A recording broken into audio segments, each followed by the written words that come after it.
Yo, what is up guys, and welcome back to another episode of Slice of Shonen. I am your host, the Cloudy Crow, and today we'll be reacting to Higurashi When They Cry, episode 8. And in the last episode, our timeline was quite literally doomed.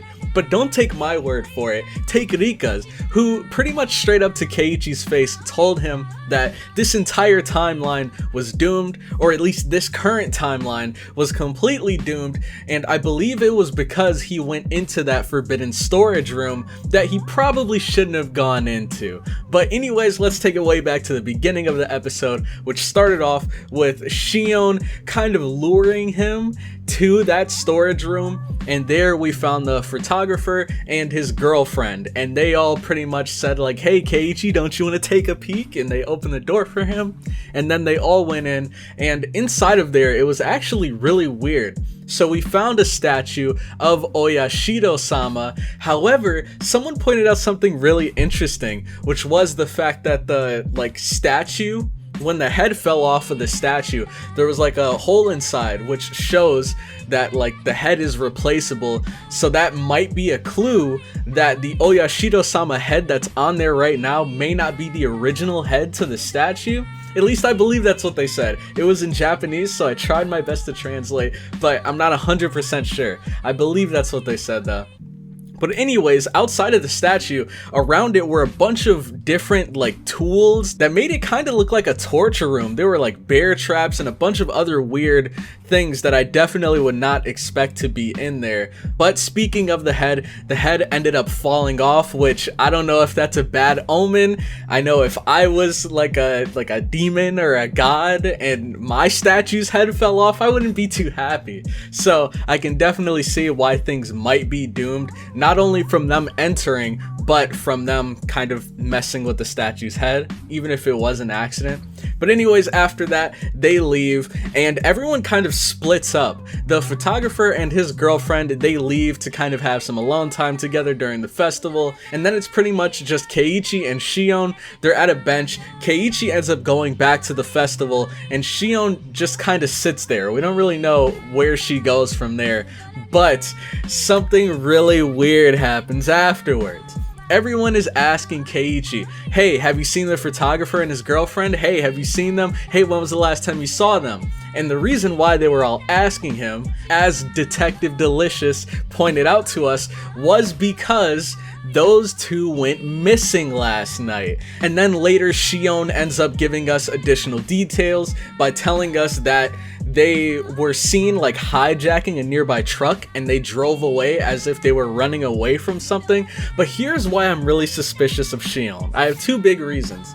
One, she was the last person we saw with them. The photographer and his girlfriend, they left in one direction. We left the other direction to the festival, and Shion was kind of just sitting there in the middle on the bench. She very easily could have followed them after we left. So that's one reason. The second reason why I'm suspicious of her is because she has some pretty good details as to how they got out of there. Almost as if she saw them go into the truck and drive away. She could have been the killer that was chasing them, and then they snuck into that truck and got the heck out of there. But we also found out that she's a part of a Yakuza family, so she probably has informants that could have told her about what happened. But anyways, I have absolutely no clue who it could be. And then lastly, before we get into this, the last thing we saw was Rika's true identity. Now, we kind of got a little taste of this way back in the beginning, but now we saw full-fledged Rika. We saw, I'm not playing any more games with you guys, Rika. And she was completely different from the Rika we knew and love. And she was dead serious. She told Keiichi this timeline was doomed, and she pretty much said it was all his fault. So hopefully in this episode, we'll see how it's doomed exactly, but I can't wait to check the episode out. If you guys are excited for the episode as well, make sure to leave a like. It'll help me and the video out so much more than you might think. So if you could take the time to do that real quick, I would very much appreciate it. And also consider subscribing to the channel for more weekly pristine reactions to Higurashi When They Cry. But with that all out of the way, let's get right into this episode.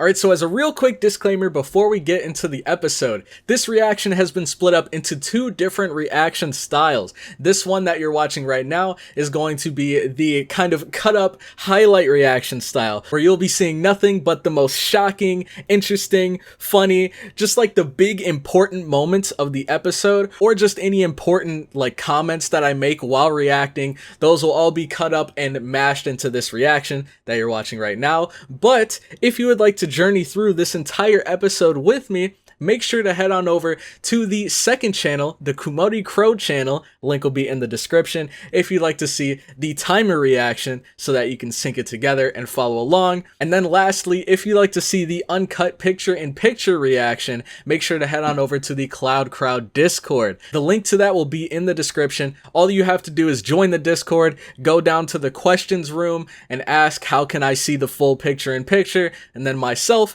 or a mod will come to help you and make sure that you stay notified whenever a full reaction drops. But anyways, hope you guys enjoy the reaction, and let's get right into the video.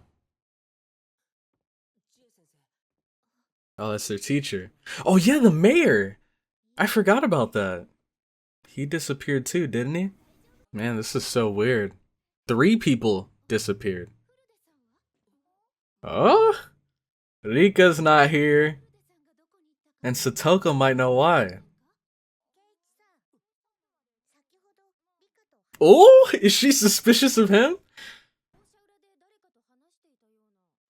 Someone behind the school. Oh, do you think it was that girl with the horns?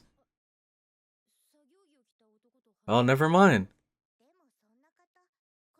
A man in a construction uniform. Okay, so I doubt Rika is actually missing, since she knows what's going on. I think she might have left, but I don't think she was demoned away or anything, like everyone else might have been. What?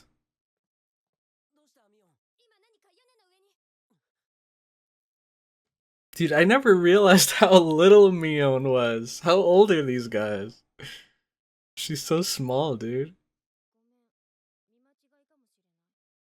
Oh snap, please don't tell me she's gonna mess with the ladder. I have to put an end to this. Oh my god, Keiichi! Get on the roof! So was it Mion? Oh man, she has that same look Anna had in her eyes.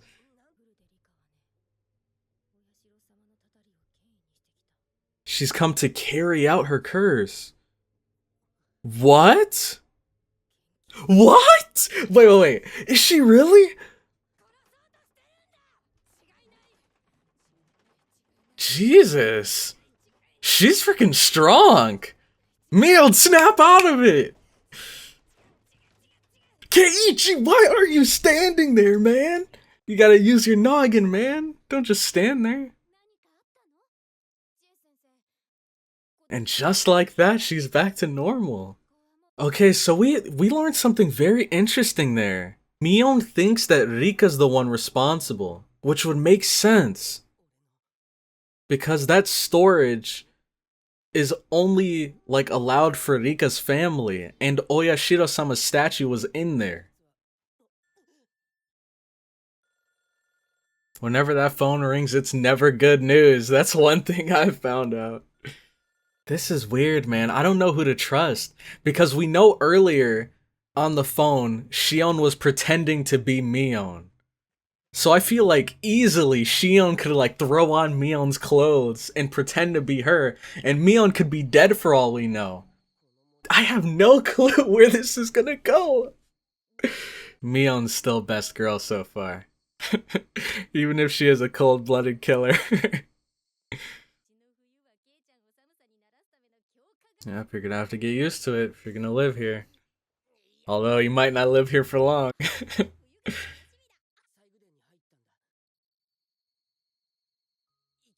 She doesn't look surprised at all. Almost as if she knew.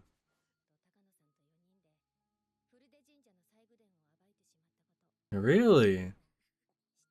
Oh, snap! So much for being snaky. Can we trust her though? I don't even know who we're talking to. That's why I can't trust him. Wow. That's messed up. Oh. Oh my god. There are so many dark secrets to this town. I have that same question. Oh no, not metal doors. Dang, she just shoved him in there. Is this really for his own safety? Oh snap.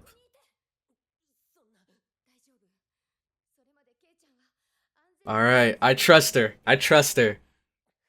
Don't let me down, please. I believe what she's saying is true. Oh no, an intruder? It's Shion. Oh snap. She's gonna greet them with these hands. Hey, you do you, Mion. Oh! Oh snap, she's bringing the gun. She's not taking any prisoners. Dang, and the worst part is we're not gonna be able to see what she's going to do because we're locked down here. I mean, I guess it was worth a shot, but... Oh, he actually... What in the world? It was that easy to break out of the cell? What the heck kind of garbage cell is that? Dang, you're gonna dislocate your shoulder doing that, man. Ah, is he bashing his head into it? What is... Keiichi? When I said use your head, I didn't mean literally. Oh my gosh. Detective Delicious found him. Keiichi is such a mess, man. Jeez. Fill us in. What happened, man? The well in the underground prison? Don't tell me Mion was down there. Okay. They found bodies. Kimiyoshi, Kichiro, and Shion!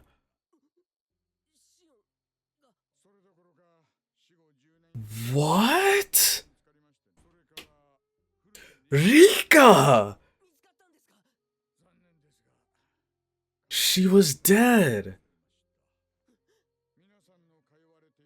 She was found in the septic tank of the outhouse at your school. Oh my god. And that's why it was locked. And oh my, it was Mion! It was Mion!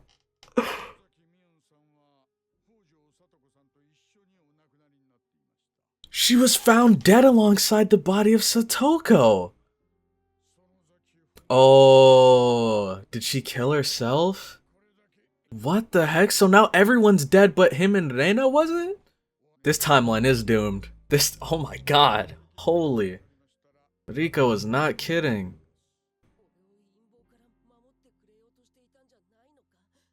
Or was she trying to hide him?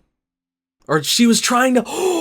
Oh, snap. Holy, so did she lock him down there so that she could sacrifice him to Oyashiro-sama? But before she could do that, the intruders came in. Dang, what the heck? So, okay, correct me if I'm wrong, but the three great families, which were, I believe, the Furude family, which was Rika's, the Kimiya family? Was that it? And I'm not sure who was from that family. I'm guessing maybe the mayor, and then I think the Sonozaki family, since those are the guys responsible for building that whole underground area. I'm guessing they must have been one of the great families. So it would make sense that the mayor was one of the bodies down there. But it's weird because, oh dude, we know that the mayor disappeared. We know that the photographer and his girlfriend disappeared. We know that Rika disappeared and Shion disappeared. So that's 5 people. However, we only found 3 bodies in the well, and we found Rika's body in the septic tank. And then of course we found Satoko dead as well, but she wasn't missing before. She must have like died very recently, just like Mion. But, do you think Mion actually might have like locked him down there so she could sacrifice him to Oyashiro-sama? Dang, and I was suspicious of Shion this whole time. I feel so bad. I mean, we still don't 100% know the truth, but there's a lot of evidence pointing towards Mion. Especially, I think one thing that wasn't really mentioned, but you can kind of, I guess, infer, was from when we saw Satoko and Mion's like dead bodies, we see that there's a gun in between the middle of them, Mion's gun in between them, and Mion died from a head injury, which was most likely a gunshot to the head, so she probably killed them and then killed herself for whatever reason. That's my guess, but we're still not 100% sure. It could be that the killer is someone outside of all of them. It could be Rena. We didn't see Rena's body. Out of everyone, Rena and Keiichi, I believe, are the last 2 to survive. So Rena could be the killer again. We don't know. But, dang, I wonder where we're gonna go from here. Because Keiichi's still alive. So, I believe, like, the timeline would only... No, because he was alive in the last timeline, too. At the end of it. So we might start a new timeline, but I hope that Keiichi goes up to Rena and asks her, like, hey, do you know anything about what the heck happened here? Literally all of our friends are dead. So, dang, this is so weird. But, oh man, another thing is the fact that Mion knew that all of them went into that, like, storage room. So... I mean, how would she have known unless she like saw them do it? Because no one else was there outside of them, so she had to see them do it. Oh man, I can't believe it. It was Mion, dude. She fooled me. I would have fell for it. If I was Keiichi, I would have fell for it, dude. But then again, actually, I just really like Mion for her personality, but I think if I was Keiichi, I wouldn't trust anyone. I don't think I could trust anyone. I don't care how much Mion tried to butter him up with that sob story, telling him, I just want to protect you. I wouldn't have trusted any of it. It's so crazy how we're like 8 episodes in right now, and the only person who has had no suspicious activity at all is Satoko. But she's also the one that we've seen the least of. I think I could probably trust Satoko at this point, but no one else. I don't think I could trust anyone else. I can't believe it, man. If Rika can go back, like if she can travel through time, if she knows what's going on, how did she get captured and killed by Mion? Maybe did she just not expect for the killer to be Mion? I don't know. Dang, man, this was a wild episode for sure. This episode was insane. But anyways, I had a blast watching through this, man. It seems like it's getting more and more interesting with every episode. And I have a really good feeling that, well, not a good feeling, but I have a pretty strong feeling that next episode we might just jump into a brand new timeline and have no idea what the heck happened here. Because it seems like 90%, there's like a 90% chance it was Mion, but a 10% chance it could have been Rena or someone else. I don't know. But anyways, I'm gonna cut the episode here. I've talked for more than long enough. Thank you all so much for watching this far into the video. If you did, I hope you guys enjoyed the reaction. Make sure to comment in the comments section. But anyways, I'm going to end the episode here, and I will see you all in the next one. Have a good one.